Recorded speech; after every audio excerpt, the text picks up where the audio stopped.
I'm ready whenever you are. All right. Thank you so much for being here today. It is Co-Parenting Confessions, and I am your host, Alysha Price. And this is episode 2, and long awaited in my personal opinion, because I have wanted for a very long time to talk about child support. Many of you know that we are in the state of Minnesota, so much of what we will talk about today will pertain to the state of Minnesota. However, not to exclude anyone who has concerns about child support issues and or what it might look like for their family moving forward and being proactive or taking action as it relates to financially supporting your children. So we hope that you can take some really good tidbits away from the conversation today, get motivated to do what's necessary to take care of your children. So without further ado, I have Shaneen Moore with me today. We've had the privilege of being on a panel that Shaneen actually hosted around this time last year, I think, where we started to tap into the conversation about child support. And we had some really amazing fathers on the panel with us talking about their personal experiences. And one of the common threads on that panel discussion was just the confusion around, how is child support allocated? How long do you have what it feels like this financial burden? And just lots of questions around that. So I have been waiting for quite some time to have this follow-up conversation with Shaneen Moore, who is the Deputy Assistant Commissioner and Director at Children and Family Services Child Support Division. That is a mouthful. Tell us what that means. and It is a mouthful. Yes. What it means is that as one of the one of the deputy assistant commissioners within the Children and Family Services Administration, I get to help every day run what you think as the typical public assistance programs here in the state of Minnesota. So that would entail child support, child safety and permanency, or foster care, and child safety. I also help run the child care assistance program, as well as the economic assistance program. So you've got MFIP, wow, SNAP, refugee resettlements, and those programs. Oh my gosh, that's a huge world that you are taking care of. It's a lot. So I want to dive right into our first question. And we've got some really good questions that I actually took from some of the families that we work with over at the Price Dynamic. And those of you who are tuning in will know that I do co-parenting coaching, consulting, as well as provide supervised visitation. And so a lot of families have questions about child support. And so we're going to do our very best to get some of these commonly asked questions answered today. So what are some of the most common misconceptions about how child support is allocated that you know of and have heard of? Yeah, so first I want to start with the notion that child support in general, the concept could be similar, but it can vary amongst states and where you are. So I want to first preface this conversation with saying that. So what I'm talking about today is referring to the practices we have here in Minnesota. And so I think some of the misconceptions that I often we hear is that it's just one big pot of money, and money is just allocated in some kind of magical way. That money gets into this magical bucket. And so what I want to say is that child support has 3 main components. You've got the basic support, which is what people typically think of when they think about child support, which, that alludes to expenses related to housing, food, clothing, transportation, like those basic needs, right? And then child support can also consist of the medical support piece of it. So you're to care for any healthcare coverage or related healthcare expenses. And then you'll have the child care support piece. So if you have a young child that is still, needing care, after school care, regular daycare expenses, and those are also considered as a part of that child support obligation. Yes. And a lot of times people are like, it shouldn't cost that much, but you just ran down a list, right? I mean, there's medical, there's dental, there's daycare, there's summer programs, there's housing, there's clothing, there's food. It takes a lot to raise children. And not to mention if you have more than one child, right? So, we have to broaden our minds around what child support entails. Yeah. Not just, oh, you would have that house over there. You'd have to have a place to live on your own if you didn't have that kid. And, people think that way, but the kid lives there. So how can become proactive? Yeah. Uh-oh. Can you hear me? Uh-oh. Uh-oh. There we go. Okay. How can parents become proactive in establishing financial support for their child? Yeah, so I would say being proactive, either the receiving parent of child support or the paying parent can establish a child support order by going to their local county child support office and applying. You don't necessarily have to be the parent that, what we would say custodial parent, which I try not to use those terms because I think both parents are custodial parents, but you're the parent, sometimes folks think that that's the only parent that can go into a county office and apply for services, which is not true. Either the parents could go in, apply, and receive our services. I'm so glad that you said that. In our office space, we consider families to be either the residential parent or the non-residential. So we don't call it custodial. And so I love to hear that a non-residential parent, whether it's the mother or the father, can be proactive. They can go and say, this is what I would like to establish in terms of support financially for my child or children. They don't have to wait for someone to file, as if it were filing on them or in a malicious manner. You can be proactive about that. Yeah. Yeah. So that's really good to know. And one of the neat, and since the pandemic, one of the neat things that we've been able to do that we didn't have prior to the pandemic is that we actually now have an online electronic application. And you can go at any time, day or night, 24/7, go online and fill out your application, submit it, and we will get it at the state office and make sure that the appropriate county will get your application for consideration. And so the site for that application is mn.gov/DHS/child -support/apply. And by going there, you'll see our electronic application and have the ability to apply online. Awesome. And I'll be sure to get that link from you too, so then we can have it clearly noted for people. So we talked about the non-residential parent and them being able to go ahead and put themselves, if you will, on child support. What happens if a non-residential parent becomes married? They're in a new relationship and they have, back debt as it relates to child support. Is it now their new spouse, husband or wife's debt? Do they, take on that debt because they're now married? Yeah, good question. So the basic answer to that is no. Okay. That debt is the parent that owes that obligation to that family, paying that child support.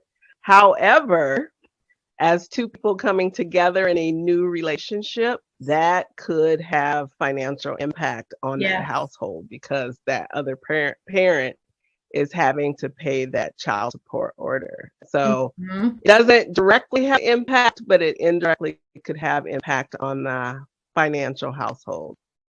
Yes.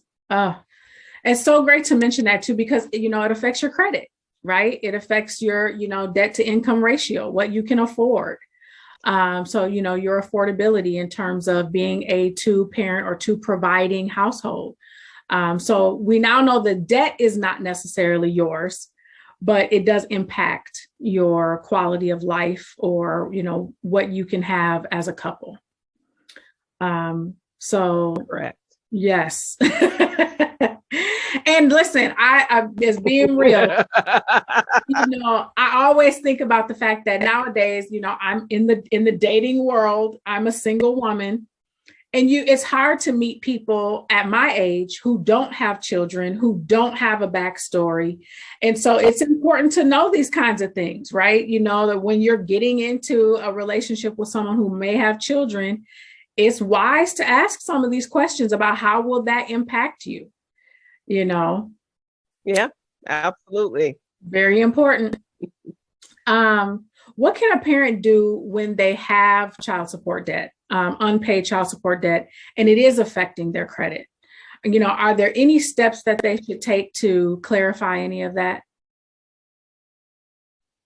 Yeah, so right now there is processes where if you have concerns about not being able to pay your obligation, my number one recommendation would be to contact your county caseworker.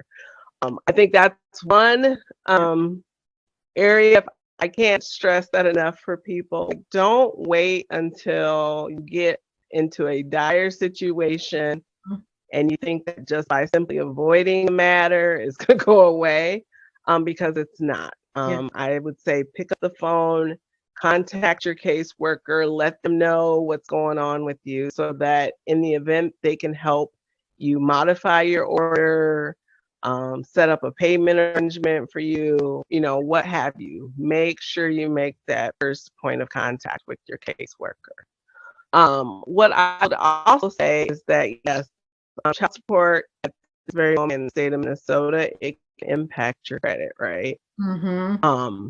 But I would say in reaching to your county caseworker, ask if your case meets the criteria for modifying your order. That's like one of the number one things you can do. Yeah.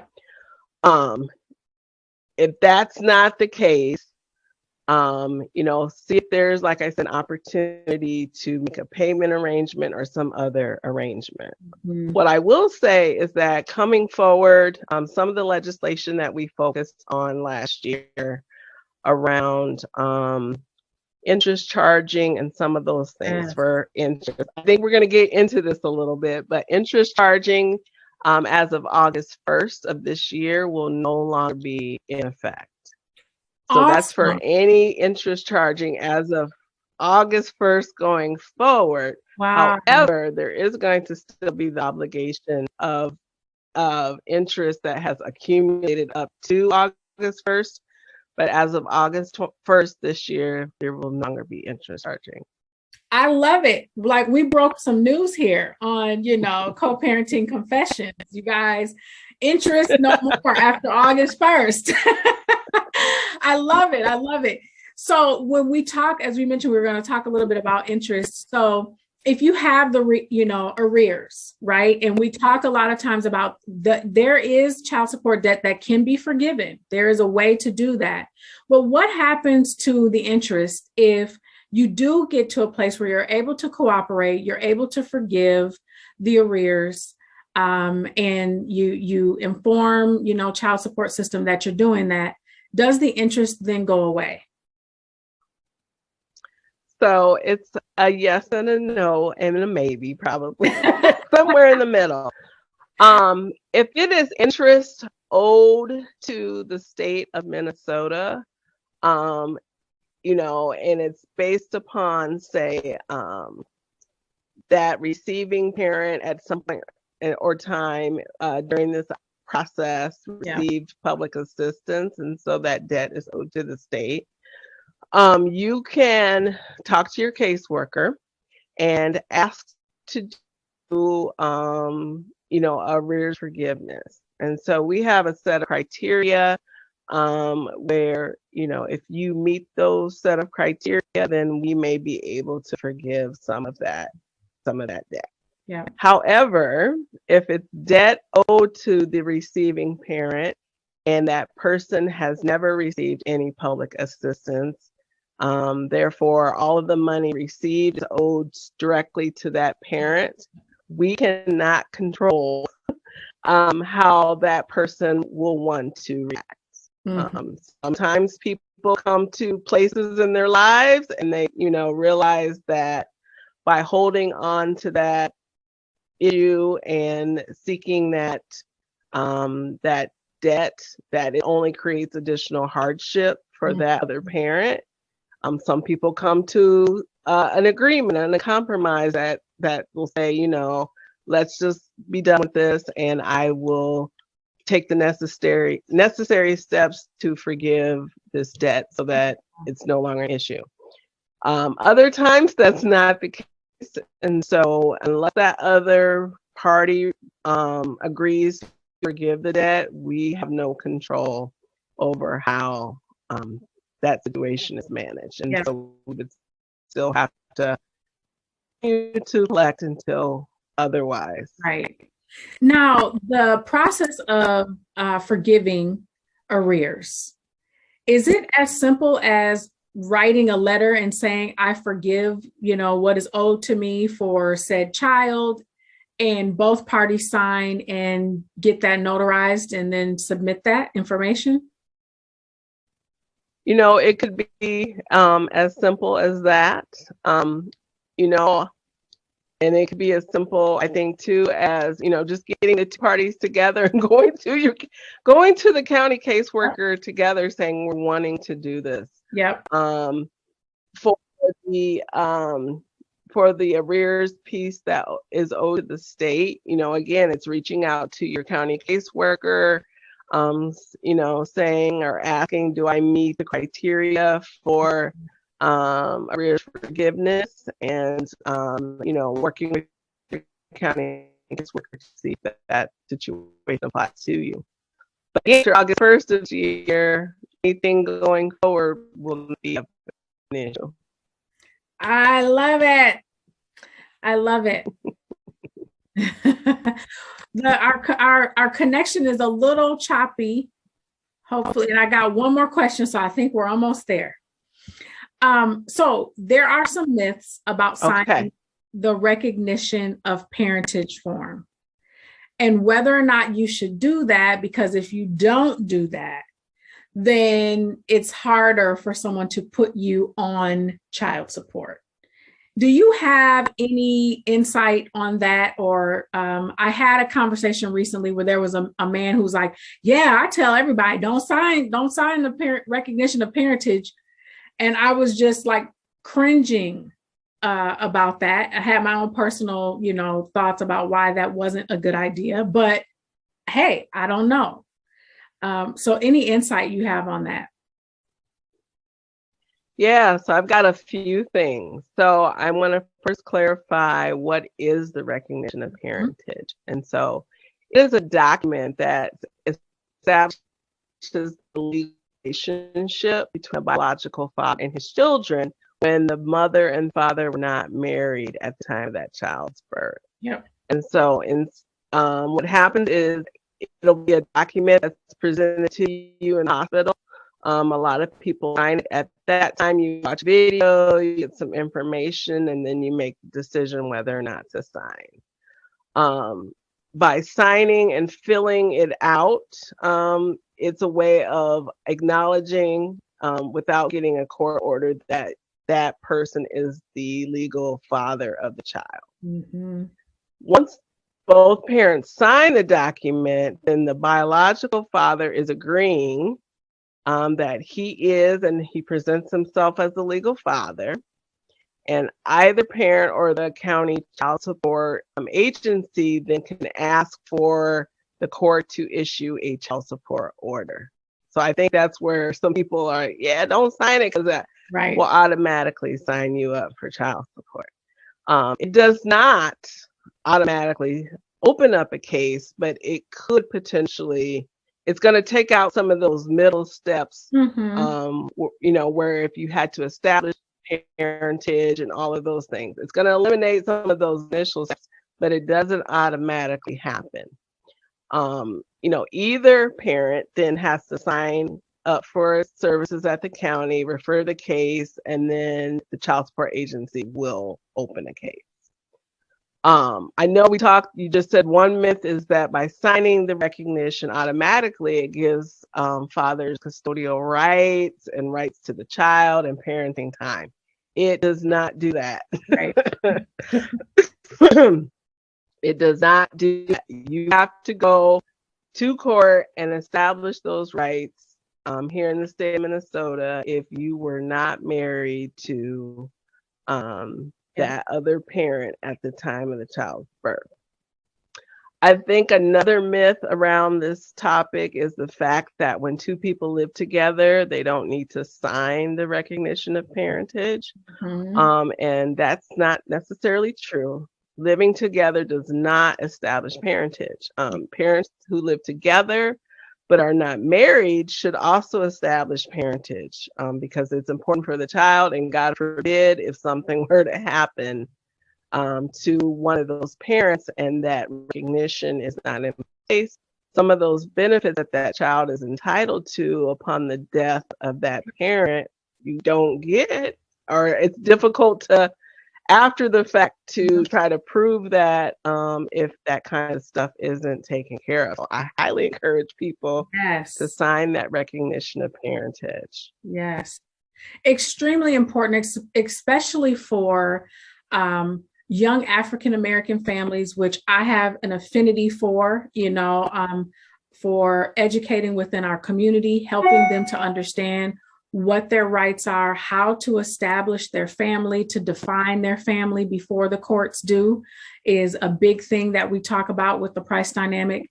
And Shaneen, I just want to thank you so much for taking the time to run through these quick questions with us. I also want to lift up for those who have not already thought this from watching this quick,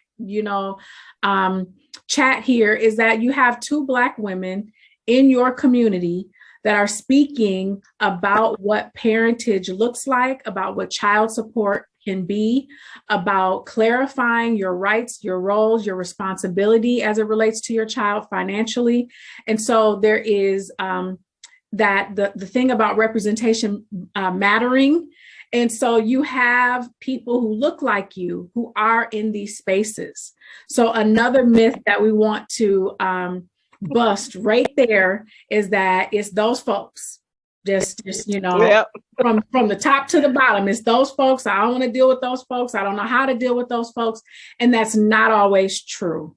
And so you should know how to talk with and interact with and do business with a diverse population of people. That's the way of the world. But there are people in this space that look like you, that speak like you, that have been through the things that you've been through. And Co-Parenting Confessions is here to help you with some of that. So Shaneen, I want to thank you again. If our chat is a little too choppy, we're going to add some of the, the words to the bottom of the screen. We'll get the links from Shaneen and add some information when this video is uploaded. And we'll definitely have her back if need be. We're so grateful to have you in the space that you're in. Again, representation matters, and we appreciate you for the work that you're doing and for the voice that you have for our community in that space. Any last words that you want to share? No, first of all, thank you for having me. I always welcome the opportunity to step into these spaces because I agree, representation matters. Know that I am someone who I am passionate about these issues. I'm a person that's very passionate around the policy of these issues and recognize that there's a lot of work that needs to be done in addressing the disparities that we have within our community. And so I'm doing all that I can. Folks here at the department, we have a lot of great leaders that look like us. And so we are I feel like I'm in this space for a reason, in order to bring forth change for a lot of families in the state. So Yes. thanks for having me. Yes. And so, in the spirit of co-parenting confessions, we end with, what is your co-parenting confession? And so it may not be that you're a co-parent. It may have something to do with co-parenting, but if you could confess anything about co-parenting, what is your confession? I have not had to co-parent for a long time because my kids are grown, but seeing my son going through this process right now, Yes. my confession would be, just make sure you get that co-parenting. When things may go well and go well always, but if they don't always go well, handle the business up front, so when it becomes difficult and challenging, the custody and all those issues are already addressed, so it does not play into that already complicated situation. Yes. So that would be my number one thing for people. Just work through those dynamics. Yep. So that's so true. Great note to end on. Again, thank you so much. We're very appreciative for you taking the time to talk with us about child support today. All right. Thank you. Bye-bye.